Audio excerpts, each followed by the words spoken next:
son gon' make you proud. She said, son gon' get that money, don't let them leave you niggas around. You need someone to have your back. You need someone to have your back. When it all get bad, need someone to have your back. Might stuff my problems in the blunt. Loyalty deeper than words, you got my back, I got your front. I'm at magic on Monday, I'm just minding my business. Get something to eat from the kitchen, ain't got time for no bitch. It didn't take long to get up here, cause I was flying in the business. DJ played all my new shit, I had to slide him a bit. Shit ain't how it used to be, feel like I'm growing too fast. Bought everything I ever wanted, cause I was broke in the past. Watching the dope boys run it up, they gave me hope in the past. They put them cuffs around my ankles and all my folks in that van. Everything I quote, they be saying, I can't joke when they playing. After she sucked me, heard you fucked, the guy that hope went out bad. We gon' turn that dope into cash. We gon' get that money, I promise. When you want my nine, you bustin' for chunk. Got some skeletons in my closet, I'm afraid to bring them out. Got some secrets I can't tell, they on my mind to think about. I told my mama no more crying, oh, this son gon' make you proud. She said, son gon' get that money, don't let them leave you niggas around. You need someone to have your back. You need someone to have your back. When it all get bad, need someone to have your back. Might stop my problems in the blunt. Loyalty deeper than words, you got my back, I got your front. I got some skeletons up in my closet. Don't like to talk about. Like, I'd be lying if I told y'all I ain't have feelings no more. You know what I'm saying? I feel out there. Yeah. Camera one. Camera two. So, just wanted to come and talk to you guys about life and the situations. I usually don't get on camera and express myself or divulge my thinking process, because my mind is always feeling that maybe I'm saying too much, or maybe I'm not saying enough. But I want to come to you tonight and share some information with you that's been on my mind and on my heart for a while now. So my journey into manhood has been a difficult one, just as I imagine it has been for hundreds and thousands of young men in America. Pretty soon I will be 50 years old, and I unfortunately made a childish young man's mistake 30 years ago, 20 years ago, where it cost me 15 years of my life. And being young, dumb, and illiterate, and feeling like the world owed me something, I made some mistakes. And when you don't have anybody in your corner or on your side, a male figure or female figure, or somebody that was positive that could calm you down, slow you down. Well, I had my grandma, but we don't listen to our grandparents. Rather do we listen to our parents. We end up making mistakes. And that mistake cost me 15 years of my life. 1 year in the county jail, 14 years in the state penitentiary in Arizona. So while I was there from 20 years old to 36, I had no other choice but to grow up, man up, and realize all the people I hurt, all the mistakes I've made, and how illiterate and dumb I was. So in there, I chose to educate myself. I chose to get my 8th grade diploma, got it. Then I chose to get my GED, got it. That should tell you a lot about me. Because in prison, you can lay on your ass and not do nothing, and get dumber and dumber and dumber, and figure out a way or a scheme or some kind of way to get over again when you get out. That's a choice. From me committing the crime of attempted murder in the 1st degree to me going into prison and choosing either to get dumber or to get better. Choices. When you become an adult of somewhat sound intelligence, You have a choice. And those benchmarks or choices that you make along the route of your womanhood and of your manhood, they defined your life. And I'm the first one to admit that I made a lot of mistakes. But I learned from those mistakes, and I learned not to repeat those mistakes. So when it came to me again, I'm not going that route. I'm going this route. Again, a choice. So the whole point of this little personal interview from me is basically just to get things off my chest, because soon I will be 50 years old. Yes. And I still can do this. See the pecs pop? Anyway, I have come a long way in my journey of life. I've made so many positive power moves. I got out of prison in 2006. Went to community college. Took some classes. Got acclimated into society. Being around all these free and wonderful and beautiful people. Then I got a job. Then I paid off my parole fees. Then I got off parole. And then I went back to the parole or clemency hearing to get released early.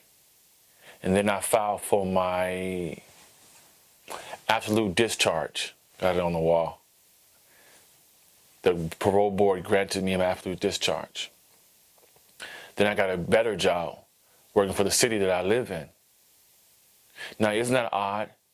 The city that I committed a crime in 20 years earlier, I get out, change my life, educate myself, stay positive,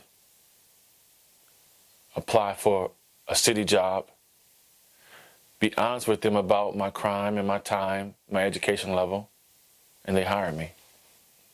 Shout out to Ames Construction, Hank, Gross Close, Mr. Kennedy, all you guys on Ames Construction Company. I can't think of some names right now, I'm sorry.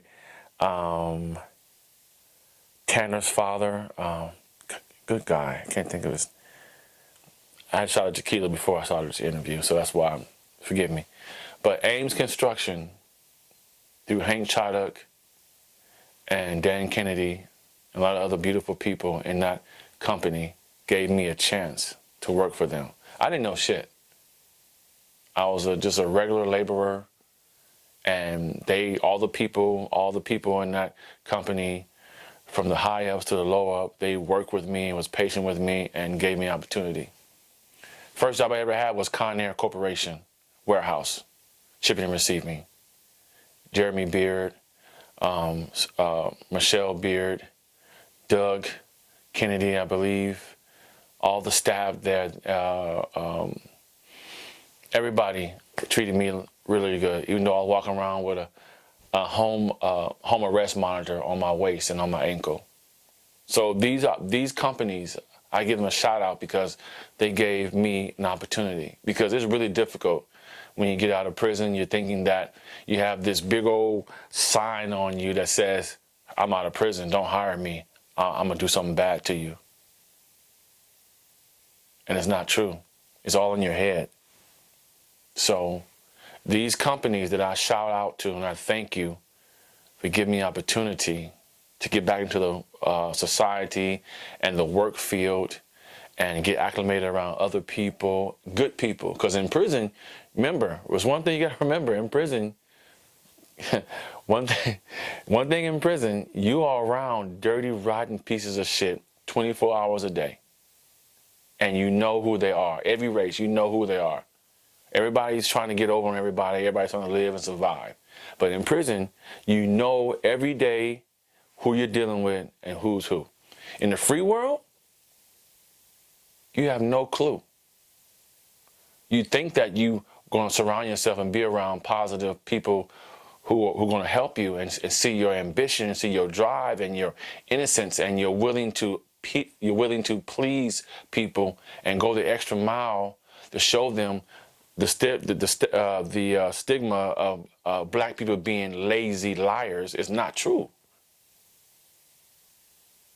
You think that once they see that you are a pure soul, really fresh out of an institution where you can grow and become a better person, instead of being around all them negative and derogatory and pieces of shit ass people in there.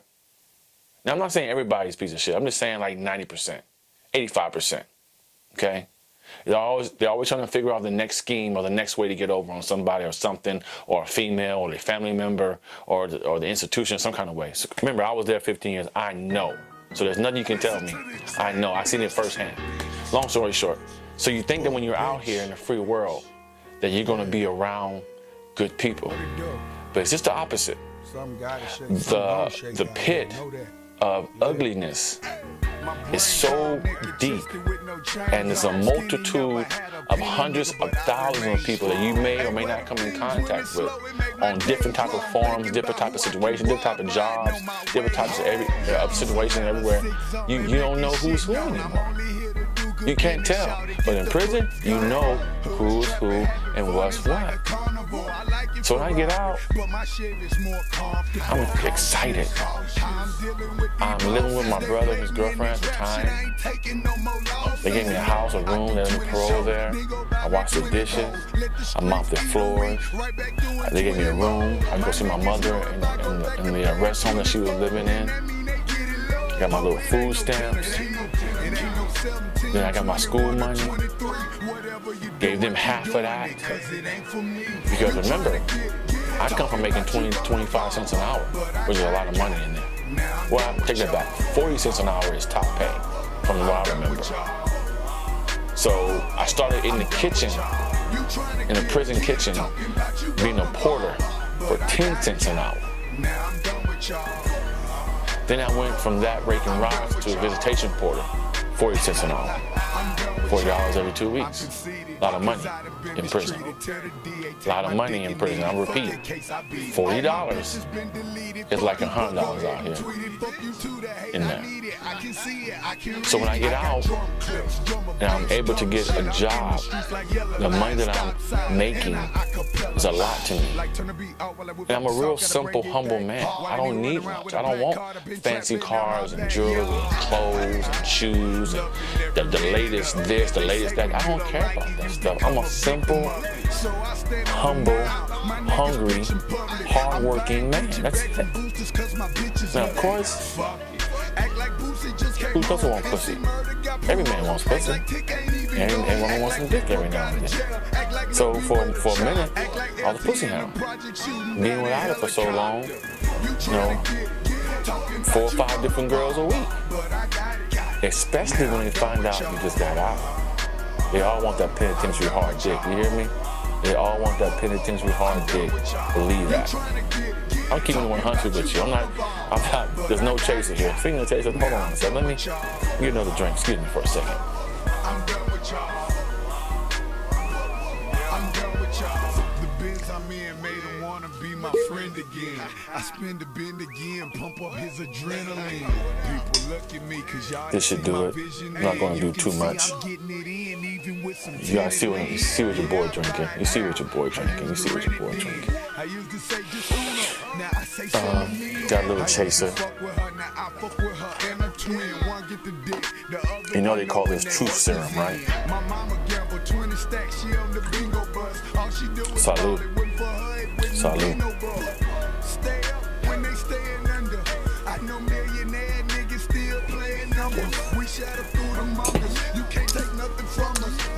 Hell yeah. Anyway, I don't drink often. Thank you for tuning in and listening to my personal, I call it a PaperDreams Personal. So where was I? Okay, so when you get out, you think that everybody wants to appreciate who you are, how far you've come in life. Let me cut for a second and see if this is recording like it's supposed to. I don't want to waste all this positive dialogue and it's not being recorded correctly. So forgive me a minute, okay? 1 second.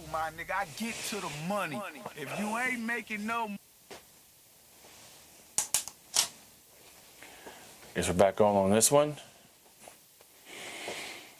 And we're going to be back on with this one. There we go.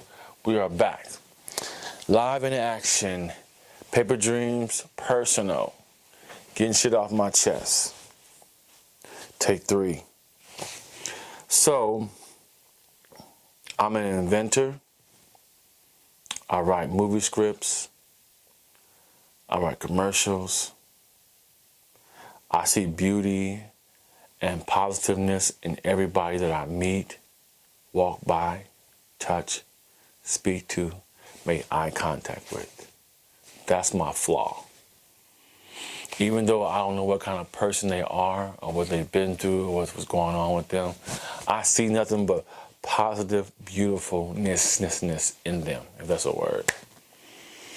And as I'm learning about human behavior and the characters of people, I'm critiquing my behavior and my mannerisms.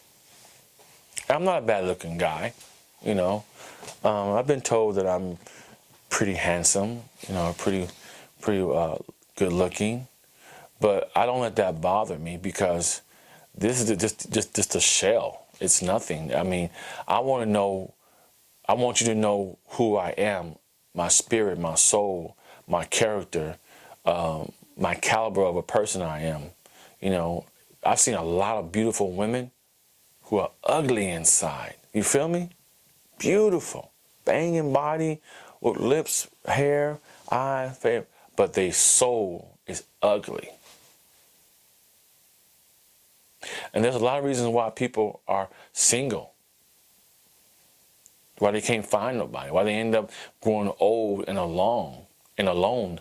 Because they refuse to recognize and realize that they need to change something in themselves to attract a mate or a companion who can live their life with them and grow old with them. I'm sure that's every woman's dream, every man's dream. You don't want to grow old alone. You want to grow old with someone. And I get that. I understand that.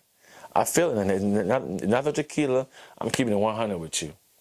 But there comes a time in your life, there's a crossroad where you have been told and you can look back on your past relationships, how this didn't work out, you did this, they did that, baby drama, baby mama drama, baby daddy drama. Like, wait a minute, hold on, wait a minute. This. Okay, maybe I need to change something in me. Maybe they're using me or taking advantage of me because I'm doing this or I'm exhibiting that and I shouldn't do this. I need to take time to reflect. But so many people are so consumed with just getting through the day of life without realizing that they made some vital bad choices, that they don't reflect on themselves and say, you know what, let me step back, calm the fuck down, and do some self-reflecting and change some things in me. So therefore, when I attract or I be around a certain group of people or a mate, that I'm attracting the right type of person for me. That I can be a better person for me and therefore my children, family, and my prayed for, blessed up mate. But most of the time, people are so consumed with bullshit that they don't even think about, wait a minute. Every action has a reaction. Huh? That's because they don't take the time to analyze themselves, meditate, read, or surround themselves with positive people who go in places who know their potential. Huh? and their power.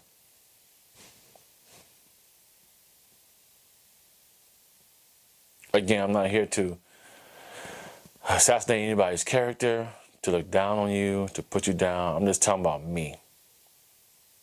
So in the midst of learning what's going on in my life, I've realized that I deserve to be happy. I deserve to be in a relationship, a marriage, or whatever the case may be, that we're equally happy, that we feed off each other, that we uplift each other. Again, not belittling the woman that I'm married, but I've come to a realization that she's not the woman for me because she is stuck in her ways. She don't want to change. She's stubborn. And she's going to end up like somebody else she know, in her early 50s, 60s, alone and not happy and miserable. I cook, I clean, I offer the dick 3 times a day, I pay bills, I do yard work, I take care of your children, I fix your car, I wash your car, I detail your car, I send flowers to your job. I don't beat you, I don't belittle you, I don't touch your children, I don't get in a fight with your children. It's amazing. It seems like you want me to be everything that I'm not for you to appreciate me. Since you can't control me or take care of me because I'm a grown-ass man, it's like you can't fathom that, you know? I'm an adult. There's nothing stopping me from being a responsible man. Not 1 job, 2 jobs. I don't have a drinking problem. I don't have a smoking problem. I don't have a drug problem. I don't have a battering problem.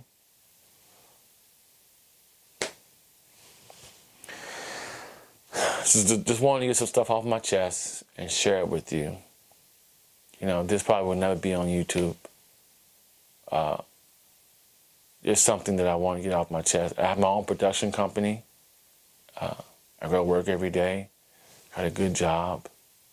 You know, I cut my own hair when I don't have the funds. I sacrifice, cut my own hair. In America, America, that's a pun on KKK. I'm being funny for you people who don't get it. And for you people who don't believe me, that how far I've come to now, let me show you a picture. 1 second, please.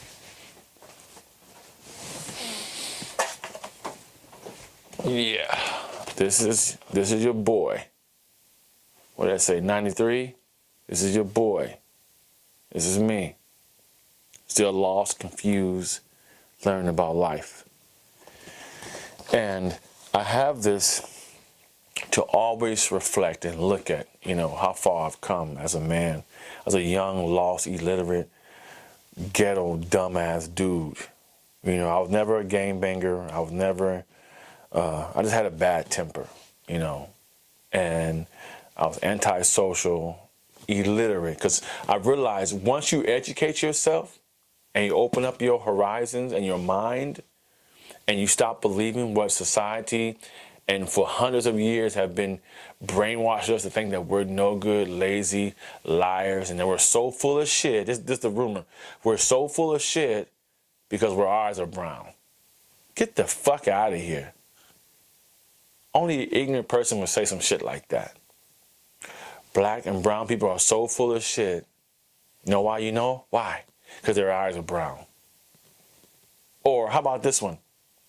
You can't vote, or you can vote, but you got to tell me how many bubbles are in a bar of soap. For real? But you want to call us dumb and ignorant, lazy, lying people? Another story, another segment, leave it alone. But I keep this to constantly remind me and look at me in the face when I come in my office, my production team, my office, to say, hey, look how far you've come, man. Don't give up. Because sometimes, I ain't in front, I be wanting to give up. I be wanting to just put the gun in my head and kill myself and be done with it. Because it's so stressful. It's so overbearing to my heart and soul and mind. Like, wow, I'm doing all of this positive things, and people are still not appreciating me or acknowledging what I mean, don't get me wrong, they don't have to. They don't have to appreciate, they don't have to acknowledge me and what I'm doing and what I'm worth. That's my problem. But when you're around people who say they love you and supposed to support you and want the best for you, you want some type of gratitude, you want some type of appreciation, some kind of love, some type of acknowledgement, but you're getting nothing. Don't notice I get a haircut, don't notice it. New cologne, don't notice it. Yard work, car, house, don't notice it. Everything is just blah, blah, blah. Okay, whatever. Why would I be in a relationship or a marriage where you don't acknowledge anything? You turn over and go to sleep and ignore me for X amount of hours. And I'm here. I'm not running the streets. I'm here in the house.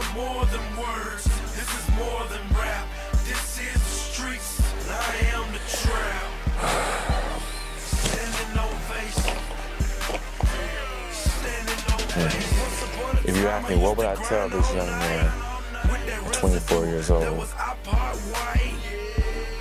I would tell myself, it's going to get better. I would tell myself, hey, hang in there. You're going to be blessed. Just be patient. Humble yourself. Stay hardworking. Don't mind this situation and that situation and that situation. Of course, it's going to all boggle down. At the end of the day, if you hold on and be strong, because no one said being a human being in this shell, in this form, is easy. No one said that. So,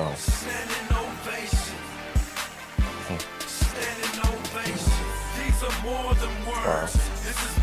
Come a long way, huh?